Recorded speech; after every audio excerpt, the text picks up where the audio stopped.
우크라이나와 러시아의 전쟁이 한창입니다. 2년을 넘어섰습니다. 그런데 최근에 그 전쟁이 전기를 맞이했습니다. 그것은 북한군의 참전입니다. 러시아로부터 북한으로 반대 급부가 있기에 그렇게 1만 명도 넘는 군인들을 보냈을 것입니다. 돈을 받는다, 첨단 무기를 받는다, 스텔스 전투기를 받는다, 평양 중심의 방공망을 받는다, 여러 말이 많습니다. 북한군은 현대전의 경험이 없는데 드론 중심의 현대전 전투 경험을 얻게 된다, 많은 이야기들이 오가고 있습니다. 이렇게 북한군의 참전은 자동적으로 한국에도 영향을 크게 미칠 것입니다. 북한이 제공받는 반대 급부는 남한에 큰 위협이 된다는 것입니다. 그것만이 아닙니다. 우크라이나와 러시아의 전쟁으로 지금 몬트리올에서 한국 몬트리올의 비행기, 그리고 한국에서 유럽으로, 유럽에서 한국으로 가는 비행기들도 러시아 상공을 피해가고 있습니다. 사실 지금 한국은 전쟁 중입니다. 6.25 전쟁이 아직도 끝나지 않았습니다. 종전되지 않았습니다. 다만 휴전일 뿐입니다. 그런데 무기를 사용하는 이런 전쟁만이 아니라 우리 인생 자체가 전쟁입니다. 소리가 나지 않는다 할지라도, 평화 시대를 산다 할지라도 우리가 통과해왔고 또 우리의 자녀들이 지금 다니고 있는 학교도 전쟁터입니다. 학교에서 제일 중요한 것은 성적입니다. 성적이 나와야 졸업도 하고, 졸업만이 아니라 상급 학교에 진학도 할 수 있게 되고, 또 좋은 직장에 취직할 수 있는 길도 활짝 열릴 것입니다. 제가 한국에서 다닐 때 한 반에 들어있는 학생 중에서 오직 10%의 학생에게만 A 학점이 나왔습니다. 이 가르치는 분들이 절대로 그거를 넘어설 수가 없었습니다. 모든 학생들이 잘한다고 해서 다 A를 받을 수 있는 게 아니었습니다. A 학점은 10%의 학생에게만, B 학점은 전체에서 오직 30%의 학생에게만, 그 다음에는 C, 그 다음에는 D. 학교에서 성적을 얻는 것도 그래서 전쟁입니다. 뿐만 아니라 성적이 제대로 나와야 상급 학교에 진학할 수 있습니다. 저 학생이 들어가게 되면 내가 거기에서 밀려날 것은 당연합니다. 요새 전쟁은 또 옛날하고 달라서 승자 독식 구조입니다. 1등 하지 못하면 2등, 3등이 소용이 없다라고 하는 뜻입니다. 우리 인생의 특징 중에 하나는 전쟁입니다. 그런데 우리 눈에 보이는 전쟁만이 아니라, 우리 손에 잡히는 전쟁만이 아니라 또 한 가지의 차원에서 일어나는 전쟁이 있습니다. 우리가 의식을 하던 의식을 하지 못하던 일어나고 있는 아주 큰 전쟁입니다. 그것은 무엇이겠습니까? 첫 번째로 우리는 영적 전쟁터에서 살아갑니다. 우리 교회에 오시면 많은 분들이 공부하는 과정이 있습니다. 처음 오시면 바로 이 책입니다. 내비게이터 선교회에서 그리스도인의 확신이라고 하는 책을 만들어 5과를 하게 되고 5과를 하게 되고, 한 과마다 하나의 성경 구절을 암송하게 되고, 그리고 쭉 공부해 나가게 됩니다. 그런데 거기에 이런 소책자가 있습니다. 거기에 나오는 내용을 발췌해서 잠깐 읽어드리겠습니다. 한 아기가 부유한 가정에서 태어났습니다. 그 아기의 부모와 형제와 자매는 모두 훌륭한 분들입니다. 또 좋은 집과 넓은 토지도 소유하게 되었습니다. 그러나 갓 태어난 아기에게 이 모든 것들을 다 알려줄 필요는 없습니다. 먼저 돌보아 주어야 할 더욱 중요한 것들이 있습니다. 그는 우선 보호를 받아야 합니다. 왜냐하면 그는 수많은 적들이 우글거리는 세상에 태어났기 때문입니다. 병원의 산실을 생각해 보십시오. 살균이 잘된 장갑을 끼는 것도 공격의 기회를 노리고 있는 무수한 세균들에게 희생되지 않도록 보호하기 위함입니다. 의사와 간호사들이 귀한 새 생명을 보호할 대책을 세우는 것도 바로 이러한 적들에 대해 알고 있기 때문입니다. 당신은 하나님의 자녀가 되었습니다. 당신은 영적인 아기로서 하나님의 가족의 일원으로 태어났습니다. 이것은 당신의 생애에 있어서 새로운 전쟁을 시작하는 순간입니다. 당신이 그리스도를 믿기 전에는 사탄이 당신을 특별히 괴롭히지는 않았습니다. 그러나 이제는 사탄이 날카롭게 당신을 주시하게 되었습니다. 그 이유는 당신이 사단을 이 세상에서 가장 격노하게 하는 첫걸음을 내어드렸기 때문입니다. 당신은 사탄을 따르는 무리를 떠나서 하나님의 아들을 믿는 이들의 대열에 참가하게 된 것입니다. 이제 당신은 십자가에서 피를 흘리심으로 말미암아 당신을 값으로 사신 분에게 속하게 되었습니다. 그러므로 당신은 사탄이 공격해 올 것이라는 사실을 잘 알고 있어야 합니다. 사단은 여러 가지 모양으로 공격해 옵니다. 그러나 이길 수 있는 답도 여기에서 보여주고 있습니다. 그런데 바로 이러한 모습을 오늘 첫 번째로 읽은 성경 다니엘서가 보여주고 있습니다. 우리는 10주 전부터 주일마다 다니엘서를 나누고 있습니다. 오늘이 그 10번째 시간입니다. 다니엘이 기도했습니다. 하나님께서 그 기도에 응답하셨습니다. 그 응답을 천사를 통하여 다니엘에게 보내셨습니다. 오늘 말씀 다니엘서 10장 11절과 12절을 읽어보겠습니다. 내게 이르되 큰 은총을 받은 사람 다니엘아, 내가 네게 이르는 말을 깨닫고 일어서라. 내가 네게 보내심을 받았느니라 하더라. 그가 내게 이 말을 한 후에 내가 떨며 일어서니 12절 그가 내게 이르되 다니엘아 두려워하지 말라. 네가 깨달으려 하여 네 하나님 앞에 스스로 겸비하게 하기로 결심하던 첫날부터 네 말이 응답받았으므로 내가 네 말로 말미암아 왔느니라. 천사는 하나님의 응답을 배달하러 왔습니다. 그런데 이 천사의 말은 한 절 더 건너가게 되면 아주 신비로운 내용을 담고 있습니다. 천사가 하나님으로부터 다니엘에게 오는 도중에 천상 세계에서 전쟁이 있었다는 것입니다. 그래서 이 천사의 응답 전달 사명이 한참 지연되었다라고 말하고 있습니다. 13절을 읽어보겠습니다. 그런데 바사 왕국의 군주가 21일 동안 나를 막았으므로 내가 거기 바사 왕국의 왕들과 함께 머물러 있더니 가장 높은 군주 중 하나인 미가엘이 와서 나를 도와주므로, 그에 따르면 다니엘의 기도가 하늘에 상달되자마자 이 천사 자신은 땅에 있는 다니엘에게 하나님의 응답을 전하라고 급파되었습니다. 그런데 페르시아 왕국의 방백들이 그를 대적하는 바람에 자신이 도착하는데 3주나 늦어지게 되었다는 것입니다. 이 천사가 페르시아 왕국의 왕들과 함께 머물러 있었다라고 하는 것은 마치 인질 억류 상황 경험을 가리키고 있습니다. 다니엘에게 온 이 천사와 페르시아를 담당하고 있는 영적 담당관이 서로 싸우게 되었다라고 하는 것입니다. 그가 다니엘에게 이 하나님의 기도 응답을 전달하고 나서 다시 돌아가는 길에 자신을 억류했던 페르시아의 그 수호장과 싸우러 갈 것이라고 말씀하고 있습니다. 20절 말씀을 읽어보겠습니다. 그가 이르되 내가 어찌하여 네게 왔는지 네가 아느냐? 이제 내가 돌아가서 바사 군주와 싸우려니와 내가 나간 후에는 헬라의 군주가 이를 것이라. 이 천사는 자신이 페르시아의 수호 천사장에 억류되어 페르시아 왕들과 함께 있었는데 미가엘 천사장의 도움으로 말미암아 가까스로 거기를 빠져나올 수 있었다라고 말하고 있습니다. 미가엘은 천사 중에서 으뜸 천사장이고 이스라엘을 돌보는 수호 천사장입니다. 21절 말씀, 오직 내가 먼저 진리의 글에 기록된 것으로 네게 보이리라. 나를 도와서 그들을 대항할 자는 너희의 군주 미가엘 뿐이니라.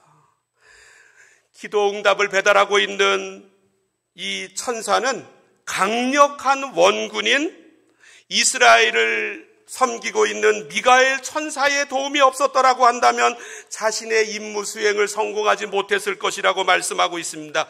우리들의 육신의 눈에 보이지 않는 영적 세계가 있습니다.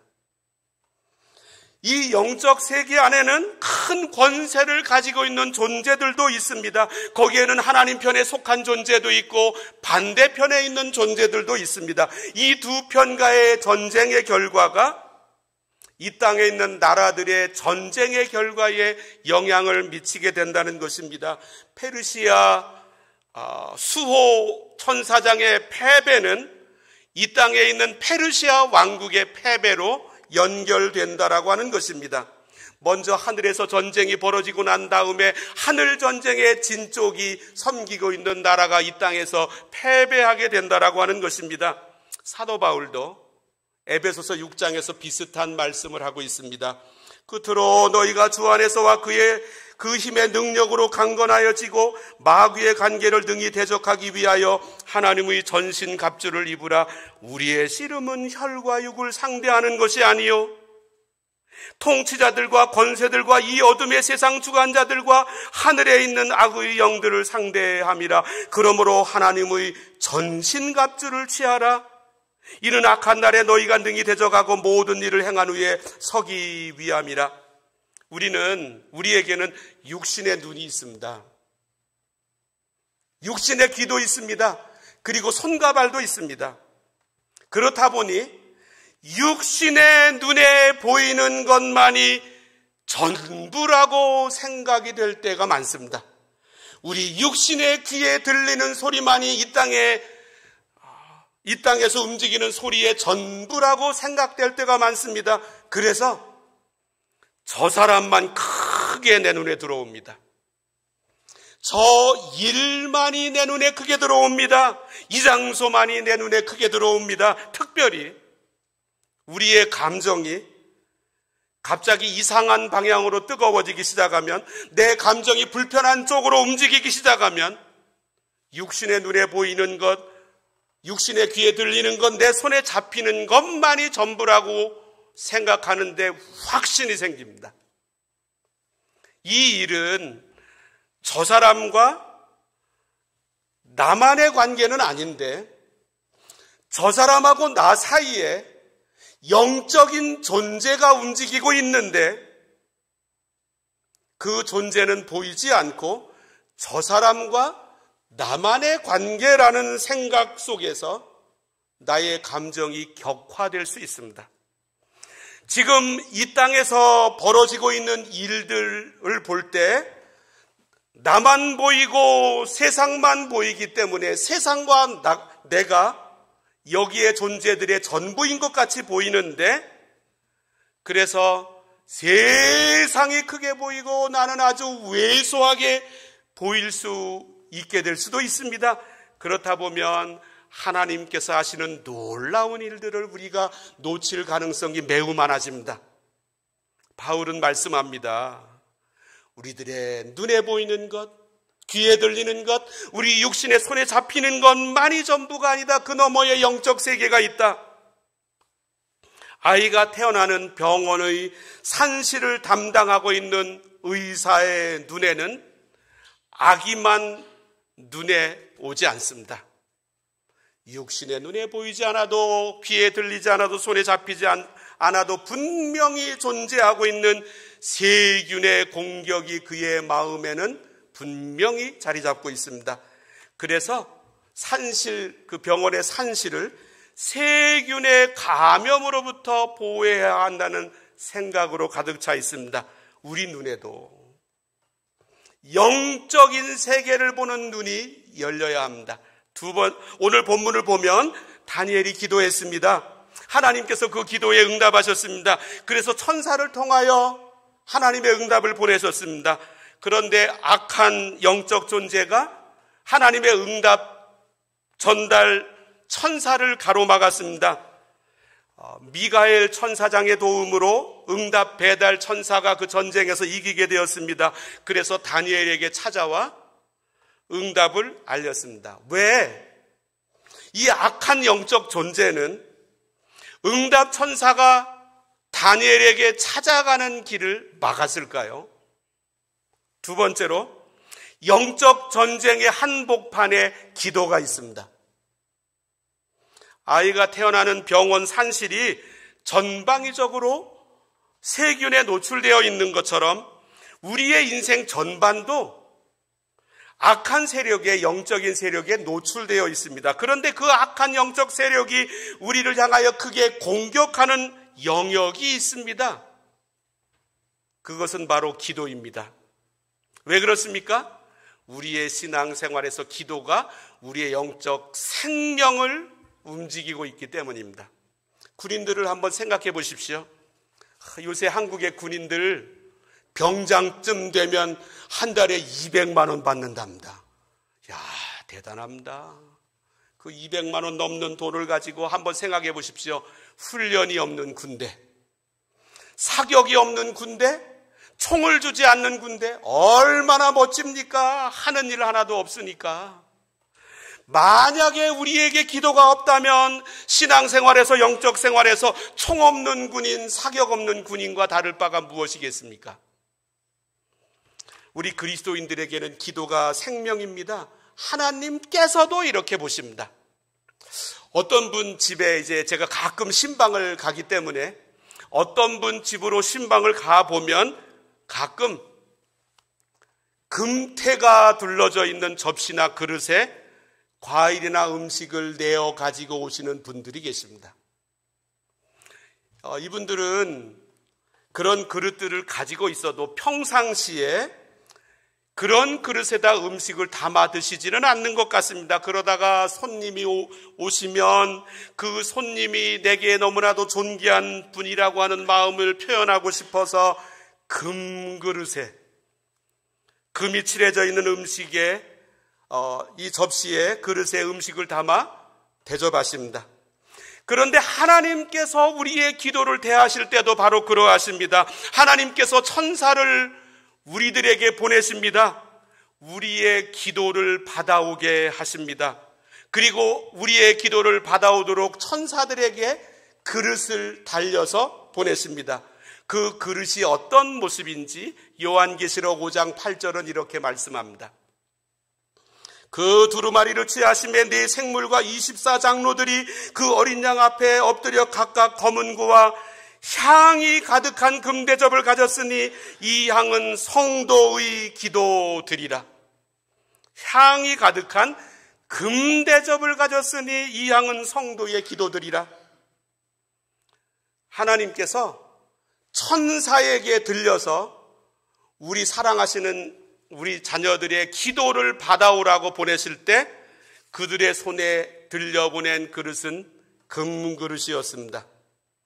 왜 그렇게 하십니까? 우리의 기도를 너무나 소중하게 여기시기 때문입니다. 하나님은 자신이 소중하게 여기시는 존재를 금으로 표현하십니다.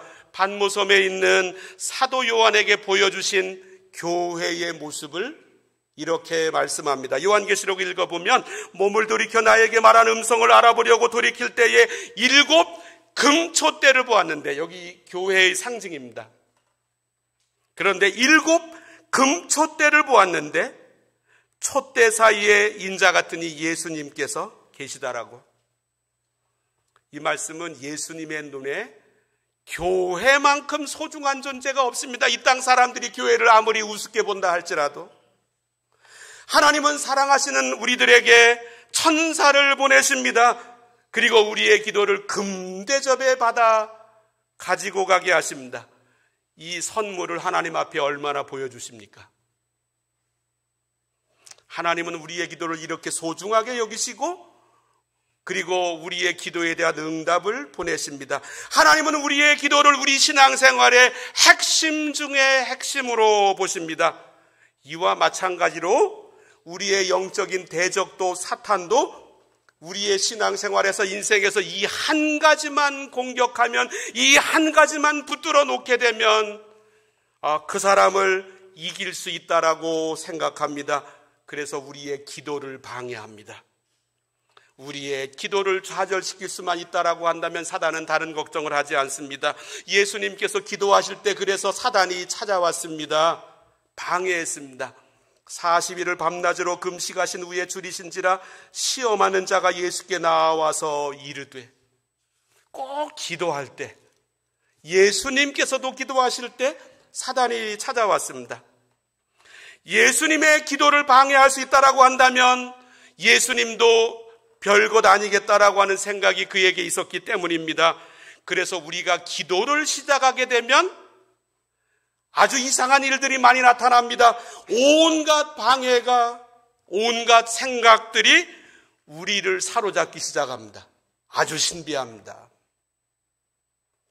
기도하기 전에는 생각나지 않았는데 갑자기 그 사람이 나에게 한 말이 막 크게 내 귀에 메아리 쳐오고, 이따가 내가 가서 해야 할 일들, 또 만나서 말해야 할 말들이 내 마음을 사로잡기 시작합니다. 그래서 기도를 좌절하게 됩니다. 기도가 열쇠입니다. 세 번째로, 응답이 지연될 때에도 인내하며 기도해야 합니다. 기도할 때 우리에게 있어서 아주 큰 어려움을 하나만 꼽으라고 한다면 하나님의 응답이 당장에 나타나지 않는다는 것입니다. 기도 열심히 했는데 하나님의 응답이 당장에 나타나지 않습니다. 내가 정한 기한에. 그러면 기도할 힘이 다 사라지게 됩니다. 다니엘은 기도했습니다. 그런데 하나님은 그의 기도에 언제 응답하셨습니까? 12절 말씀을 다시 읽어보겠습니다. 그가 내게 이르되 다니엘아 두려워하지 말라. 네가 깨달으려 하여 네 하나님 앞에 스스로 겸비하게 하기로 하던 첫날부터 내 말이 응답받았으므로, 하나님께서 다니엘의 기도를 얼마나 소중하게 여기셨는지 그가 기도하는 첫 순간부터 그의 기도에 응답하셨다고 말씀하십니다. 우리의 기도도 마찬가지로 대하십니다. 그런데 우리들이 기도할 때 우리들의 기도 응답을 방해하는 세력이 있기 때문에 우리에게 그 응답이, 승리가 지연될 수도 있다라고 하는 말씀이 오늘 메시지입니다. 사도 바울은 그 로마 문명의 그 본거지를 둔 도시에 가서 선교를 했습니다. 그런데 거기 가서 복음만 전하고 사람만 만나다 끝난 것이 아니었습니다. 영적 전투를 항상 하게 되었습니다. 그는 빌립보에 갔습니다. 거기에 가봤더니 마음에 계속 괴롭히는 것이 있었습니다. 영적 부담감이 있었습니다. 우리가 기도하는 곳에 가다가 점치는 귀신 들린 여종 하나를 만나니 점으로 그 주인들에게 큰 이익을 주는 자라. 이같이 여러 날을 하는지라 바울이 심히 괴로워서 돌이켜 그 귀신에게 이르되 예수 그리스도의 이름으로 내가 내게 명하노니 그에게서 나오라 하니 귀신이 즉시 나오니라. 그런데 이때부터 문제가 생겼습니다. 여종의 주인들은 자기의 수익의 소망이 끊어진 것을 보고 바울과 실라를 붙잡아 장터로 관리들에게 끌어갔다가, 그래서 결말은 옷을 찢어벗기고 매로 치라 하여 많이 친 후에 옥에 가두고 간수에게 명하여 든든히 지키라 하니 그가 이러한 명령을 받아 그들을 깊은 옥에 가두고 그 발을 착고에 든든히 채웠더니, 하나님의 일을 했는데 하나님의 응답은 당장 나타나지 않게 되었습니다. 일이 꼬이게 되었습니다. 거기에는 누구도 의지할 사람이 없었습니다. 그런데 바울의 반응이 무엇이었습니까? 낙심하지 않았습니다. 영적 전투를 계속했습니다. 어떻게 했습니까? 기도와 찬송이었습니다. 사도행전 16장을 계속 읽어보면 한밤중에 바울과 실라가 기도하고 하나님을 찬송하며, 옥문이 열린 게 기적이 아니라 실컷 얻어 터졌는데 찬송 부르고 기도했다는 데 있습니다. 그러자 놀라운 일이 일어났습니다. 기도의 결과라고 하는 말씀을 거기에 담아서 이에라고 시작합니다. 이에. 갑자기 큰 지진이 나서 옥터가 움직이고 문이 곧 다 열리며 모든 사람의 메인 것이 다 벗어진지라. 이 바울은, 실라는 상황이 좋지를 않아도 하나님의 응답이 당장에 나타나지 않는다 할지라도 영적 전투를 계속했습니다. 기도와 찬송으로. 이렇게 했더니 하나님의 응답이 나타나게 되었습니다. 오늘 우리들이 기도할 때에도 당장에는 하나님의 응답이 나타나지 않는 것 같지만 우리가 인내하면서 다니엘처럼 기도하게 되면 반드시 기도의 응답이 우리들의 손에 들려져 있음을 보게 될 것입니다. 다니엘을 통하여, 바울을 통하여 우리들에게 말씀하십니다. 기도와